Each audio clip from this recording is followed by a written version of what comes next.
बिहार के उप मुख्यमंत्री सम्राट चौधरी, इन पर मेरा सीधा आपके माध्यम से सरकार को, बिहार के गवर्नर से, बिहार सरकार से, केंद्र सरकार से मेरा अनुरोध है कि इनको हत्या के आरोप में, ये हत्या के अभियुक्त हैं, इनको तुरंत पद से बर्खास्त करके गिरफ्तार किया जाए।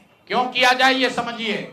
तारापुर में 1995 में 7 लोगों की जो हत्या हुई और 7 मारे जाने वाले लोग कुशवाहा समाज के लोग थे। ये बिहार में जाति की राजनीति करने वालों के लिए सबक होना चाहिए। सम्राट चौधरी कहते हैं मैं कुशवाहा हूँ। 7 लोगों की जिनकी हत्या के ये अभियुक्त हैं, आरोप नहीं है, मैं शब्द बहुत समझ के बोल रहा हूँ। 7 लोगों की हत्या के अभियुक्त राकेश कुमार उर्फ सम्राट कुमार मौर्य उर्फ Samrat Chaudhary, Tarapur case number 44/1995, note कर लीजिए। 44/1995 में 7 लोगों की हत्या हुई, उसमें ये अभियुक्त हुए और जो केस है चीफ जुडिशियल मजिस्ट्रेट को 24/4/1995 को इन लोगों ने डॉक्यूमेंट सबमिट किया।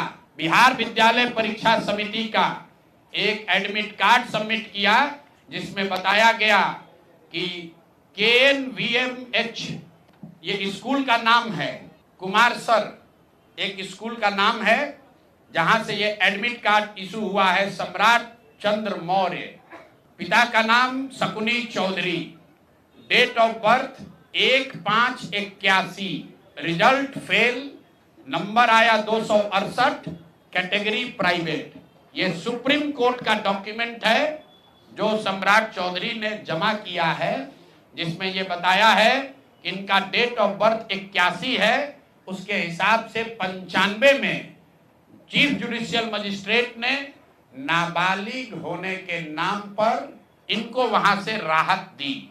इनको जेल से निकाला गया क्योंकि ये 15 साल के थे और कानूनन 18 साल से कम उम्र के बच्चे को अभियुक्त के तौर पर जेल पर नहीं रखा जा सकता था। ये बात तो पब्लिक की जानकारी में है। अब मैं क्यों कह रहा हूं कि इनको आज अरेस्ट करना चाहिए, क्योंकि 2020 का जो सम्राट चौधरी ने अपना इलेक्शन एफिडेविट दिया है, इसमें अपना उम्र इन्होंने बताया है 51 साल। ये सम्राट चौधरी का इलेक्शन एफिडेविट है। इन्होंने अपना उम्र बताया 2020 में 51 साल। इसका मतलब है कि 2020 माइनस 26, तो 1995 में इनका उम्र था 26 साल। तो 26 साल के उम्र के आदमी को कोर्ट ने गलती से गलत सर्टिफिकेट के आधार पर नाबालिग होने के नाम पर अभियुक्त होने के बावजूद, ध्यान दीजिए, अभियुक्त होने के बावजूद इनको जेल से बरी कर दिया गया था कि ये 15 साल के हैं, जबकि इनका अपना डॉक्यूमेंट बता रहा है कि ये उस समय 26 साल के थे। तो 26 साल के उम्र के आदमी पर अगर 6 लोगों की हत्या का आरोप है तो जब तक कोर्ट से वो फ्री नहीं होते हैं तब तक उनको जेल में होना चाहिए। और ये आदमी यहाँ का उप मुख्यमंत्री बनकर बैठा हुआ है। तो मैं यहाँ के मुख्यमंत्री से और बिहार के माननीय राज्यपाल से ये अनुरोध कर रहा हूँ कि हत्या का आरोपी, हत्या का अभियुक्त सम्राट चौधरी, राकेश कुमार उर्फ सम्राट चौधरी उर्फ सम्राट कुमार मौर्य आज संवैधानिक पद पर बैठे हुए हैं। ये देश के संविधान का, देश के विधि विधान का इससे बड़ा अपमान नहीं हो सकता है कि जिस व्यक्ति को जेल में होना चाहिए वो आदमी यहाँ का उप मुख्यमंत्री बना हुआ है। तो मुख्यमंत्री नीतीश कुमार सीधे इस पर कार्रवाई करें। नहीं करेंगे तो कल परसों में हम लोग राज्यपाल के पास डेलीगेशन लेकर जाएंगे, सिर्फ बर्खास्तगी के लिए नहीं, सम्राट चौधरी के गिरफ्तारी के लिए।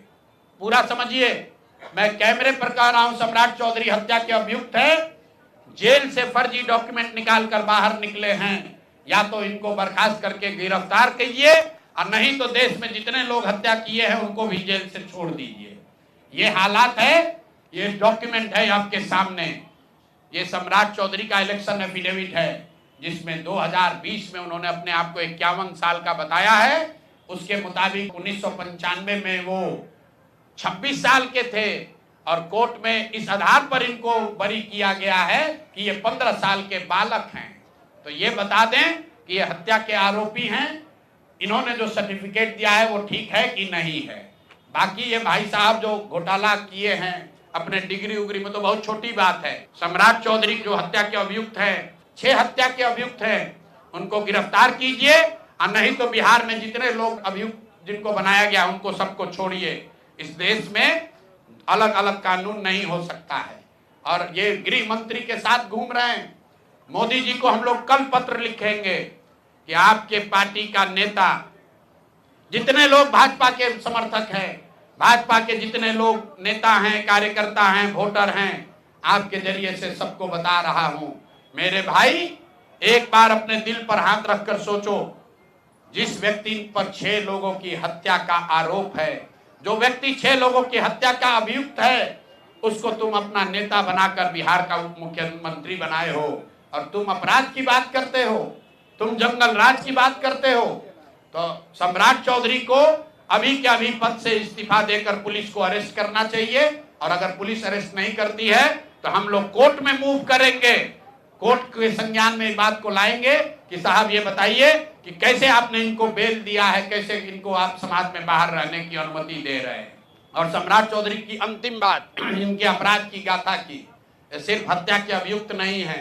बिहार में पुरानी पत्रकारिता करने वाले लोग, आपने शिल्पी गौतम के रेप और हत्याकांड की कहानी सुनी होगी।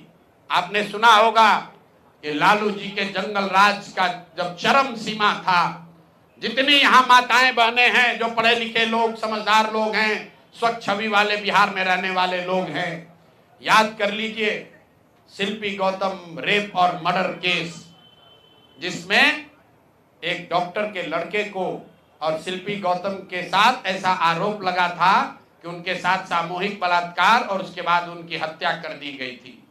साधु यादव पर उसका आरोप लगा था, बड़ी हंगामा हुआ, सीबीआई में केस गया। मैं आपके माध्यम से आज पूछ रहा हूं कि क्या अभी के उप मुख्यमंत्री सम्राट चौधरी उर्फ राकेश कुमार उर्फ सम्राट कुमार मौर्य उस केस में संदिग्ध अभियुक्त के तौर पर नामजद थे या नहीं थे, ये प्रेस में वो बता दें, उसके बाद हम उसका डॉक्यूमेंट आपको जारी करेंगे। सीबीआई ने इनको अभियुक्त के तौर पर इनकी जांच की थी कि नहीं, उस मुकदमा में इनको नामजद संदिग्ध बनाया गया था कि नहीं, ये सीधा आपको बता रहे हैं। और ये पूरा केस तब के भाजपा के नेता सुशील कुमार मोदी जी ने उठाया था, और तब सम्राट चौधरी यही साधु यादव और राजद के गैंग के हिस्सा थे। और अब वो बता दें, हम इतना ही बोल रहे हैं, अभी से भी गांधी जी ने कहा है गलती हो गई तो आकर माफी मांग लो, आकर बताइए कि उस केस में आप अभियुक्त के तौर पर आपको सीबीआई ने आपकी जांच की थी कि नहीं की थी, आपके सैंपल टेस्ट लिए गए थे कि नहीं लिए गए थे, आपके उस घटना में क्या संलिप्तता है नहीं है, ये बताइए। उस केस में आपको बता देते हैं, लालू जी का प्रभाव था, साधु यादव को बचाने के लिए केस को बंद कर दिया गया, लेकिन वो केस खत्म नहीं हुआ। पटना के एक एक आदमी को याद है वो घटना। तो अब राकेश कुमार बताएं, आज के सम्राट चौधरी बताएं कि उस केस में इनकी भूमिका क्या थी, उसमें ये नामजद थे कि नहीं थे, और थे तो इन्होंने इसको डिस्क्लोज क्यों नहीं किया।